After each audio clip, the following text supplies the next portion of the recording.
there's a lot of terminology in the industry about open versus closed, and those are tricky words actually because they mean different things. Yeah. But there certainly is a level of control that you exercise, curation, one might say, Sure. not just in your app store, but in other things. And I'll give you a couple of examples. So Facebook did this Facebook Home thing on Android, and it basically took over the Android phone.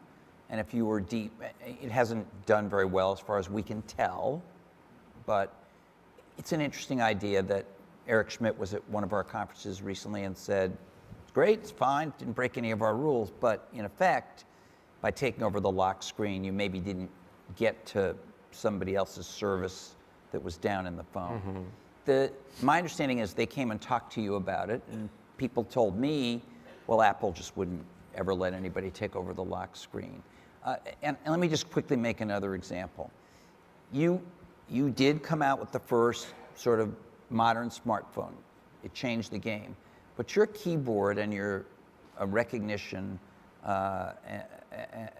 predictive typing and all that kind of stuff, in my opinion, has not kept pace with what has gone on the Android side and some other, and for instance, even the new BlackBerry keyboard, because they allow other people to make keyboard technology. They don't necessarily buy it. I guess RIM licensed it or something, but third parties can actually give you a choice, the user of a keyboard. And some of those people may know more about typing and predictive typing than some of the people in Cupertino. Not always, but somebody may.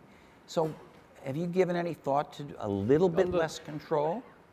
Yeah, of course. On the general topic of opening up APIs, which that's right, where you're focused on, I think you'll see us open up more in the future, but not to the degree that we put the customer at risk of having a bad experience.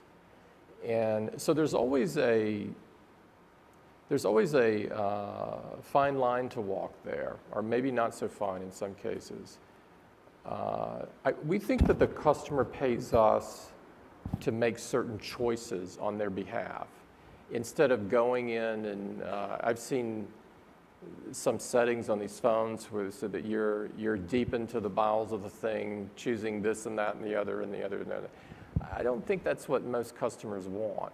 Do some want it? Yes, of course. But is that a mainstream customer want? I don't think so. But will we open up more? Yes. And, okay.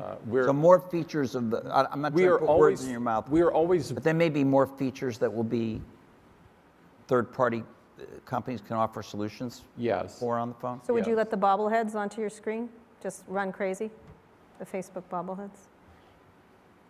Right now, we've both companies worked on integrating into the OS, and the feedback that I'm getting from customers is they really like that.